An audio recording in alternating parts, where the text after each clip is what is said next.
बिस्मिल्लाहिर्रहमानिर्रहीम। अस्सलामुअलैकुम मोहतरम नाजरीन।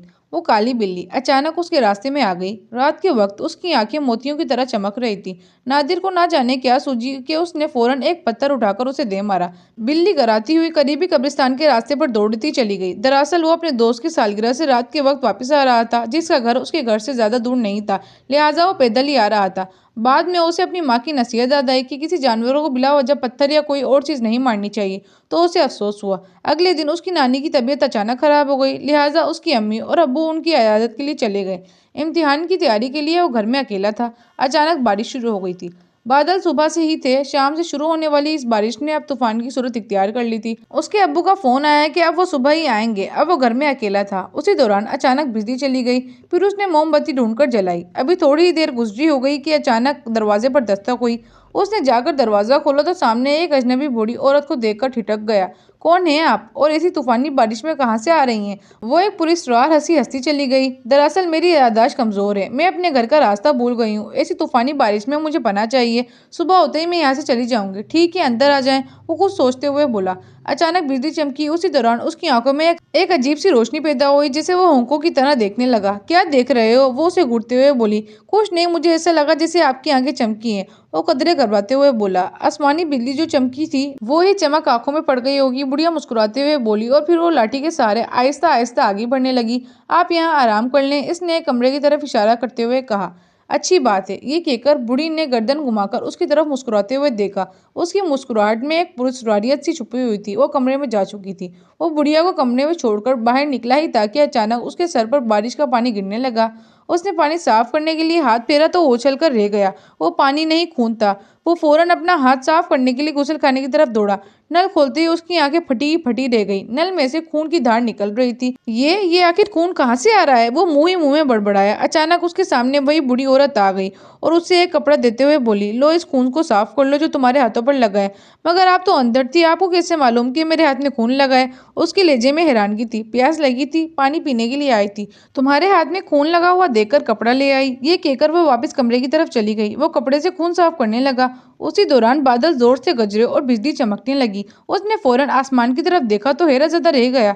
उसे एक खौफनाक चेहरा नजर आया। उसने फौरन अपना सर झटका जैसे उसे वहम हुआ। वो अपने कमरे की तरफ जाने के लिए मुड़ा तो अचानक उसे किसी बिल्ली की आवाज़ सुनाई दी। उसने गौर से देखा तो दीवार की मंडेर पर एक काली बिल्ली बैठी हुई थी। अभी वो उसे गौर से देख ही रहा था कि अचानक उसके कंधे पर किसी ने हाथ रख दिया। उसने फौरन पीछे मुड़कर देखा तो वो बूढ़ी औरत खड़ी थी। क्या बात है, अभी तक यहीं खड़े हो? कुछ नहीं, एक काली बिल्ली दीवार पर बैठी है, उसे देख रहा हूँ। कहाँ है? मुझे तो कोई बिल्ली दिखाई नहीं दे रही। अब नादिर ने जो देखा तो वाकई बिल्ली वहां मौजूद नहीं थी। मेरे ख्याल में तुम्हें अब सो जाना चाहिए, रात काफी हो गई है। जी आप ठीक कह रही। ये कहकर वो सोचों में गुम अपने कमरे की तरफ चल पड़ा। अपने बिस्तर पर लेटा वो सोने की कोशिश कर रहा था, मगर नींद उसकी आंखों से कोसों दूर थी। डरावना चेहरा, खून और काली बिल्ली वाले वाकयात उसकी निगाहों के सामने बार बार आ रहे थे। उसने मजबूती से आंखें बंद की और सोने की कोशिश करने लगा। अभी कुछ ही देर गुजरी होगी कि अचानक उसे ऐसी आवाज सुनाई दी जैसी कोई ऊपर से कूदा हो। उसने फौरन बिस्तर से छलांग लगाई और बाहर की तरफ दौड़ा। उसने देखा कि सहन में वही काली बिल्ली खड़ी है। उसकी आंखों से जैसे शोले निकल रहे थे।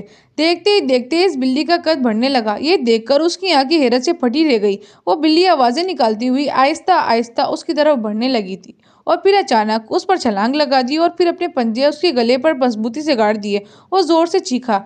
अचानक उसकी आंख खुल गई। ओ खुदाया, वो ख्वाब था, उसने खुद से कहा। अचानक उसे अपने गले पर कुछ चुभन सी महसूस हुई। उसने फौरन अपने गले पर हाथ लगाया और फिर वो ये देखकर हैरान रह गया कि उसके हाथ में खून लगा था। वो भूत बना सोच रहा था कि वो बूढ़ी औरत उसके कमरे में दाखिल होते हुए बोली, क्या हुआ?